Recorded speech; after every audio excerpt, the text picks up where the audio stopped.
உலக மக்கள் அனைவருக்கும் வணக்கம். இப்போது நாம் மேஷம் ராசியின் மாசி மாத ராசி பலன்களை பார்ப்போம். குடும்பம். ராகு ஒருவரை தவிர மற்ற அனைத்து கிரகங்களும் உங்களுக்கு சாதகமாக வலம் வருகின்றார்கள். வருமானம் போதிய அளவிற்கு இருப்பதால் பணப்பற்றாக்குறை இருப்பதற்கு வாய்ப்பில்லை. குடும்ப சூழ்நிலை மகிழ்ச்சியை அளிக்கும்.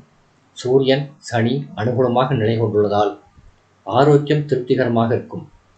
ருணரோக சத்துஸ்தானம் என்னும் 6ஆம் இடத்தில் கேது நிற்பதால் பழைய கடன்களை அடைத்து நிம்மதி பெற வழிவகுக்கும் கிரகநிலைகள். நினைத்த காரியங்கள் நிறைவேறும். முயற்சிகள் பலனை அளிக்கும். விரயஸ்தானத்தில் ராகு இருப்பதால் வீண் செலவுகளை தவிர்க்க இயலாது. குடும்பஸ்தானத்தில் குரு பகவான் சஞ்சரிப்பதால் சுப நிகழ்ச்சிகள் மன நிறைவை அளிக்கும்.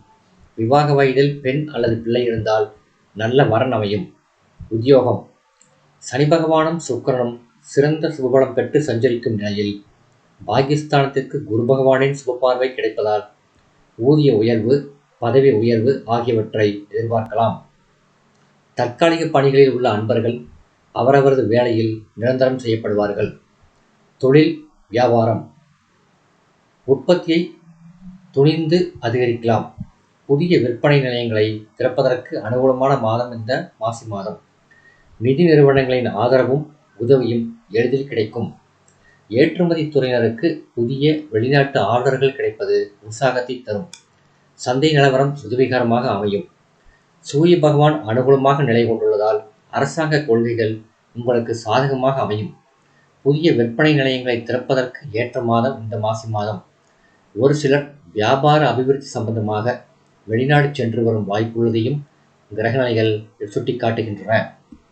கலைத்துறையினர். கலைத்துறைக்கு தொடர்புள்ள அனைத்து கிரகங்களும் சிறந்த சுபலம் பெற்று வலம் வருகின்றன. புதிய வாய்ப்புகள் வருமானத்தை உயர்த்தும். மக்களிடையே புகழ் ஓங்கும். திரைப்பட தயாரிப்பாளர்களுக்கு சாதகமான மாதமாகும். புதிய படங்களில் துணிந்து முதலீடு செய்யலாம். அரசியல் துறையினர். சுக்கிரனும் செவ்வாயும் ஆதரவாக சஞ்சரிக்கின்றார்கள். கட்சியில் ஆதரவு பெருகும். மக்களிடையே செல்வாக்கு உயரும். மாணவியர். பாடங்களில் மனம் தீவிரமாக ஈடுபடும். நினைவாற்றலும் கிரகிப்புத்திறனும் உயரும். ஒழுக்கமும் கட்டுப்பாடும் உள்ள மாணவர்களின் சேர்க்கை கிடைக்கும். விவசாயத்துறையினர். பூமிக்காரரான செவ்வாய் அனுகூலமான நிலையில் சஞ்சரிப்பதால் தண்ணீர், உரம் போன்ற அத்தியாவசிய பொருள்களுக்கு தட்டுப்பாடு இருக்காது. அரசாங்க கொள்கைகள் சாதகமாக இருப்பதை சூரியனின் நிலை எடுத்துக்காட்டுகிறது. கால்நடைகள் அபிவிருத்தியடையும். பழைய கடன்கள் இருந்தால் அவற்றை அடைப்பதற்கு ஏற்ற மாதமாகும். பெண்மணிகளின் நலன்களின் பாதுகாக்கும் பொறுப்பு பெரும்பாலும் குரு மற்றும் சுக்கிரன் ஆகிய இரு கிரகங்களின் கட்டுப்பாட்டில் தான் உள்ளது. இவர்கள் இருவரும் இம்மாதம் முழுவதும் சிறந்த சுபபலம் பெற்று திகழ்வதால் விருப்பங்கள் அனைத்தும் நிறைவேறும்.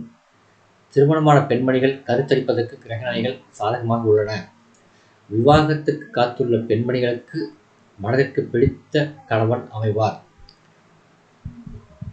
பரிகாரம்.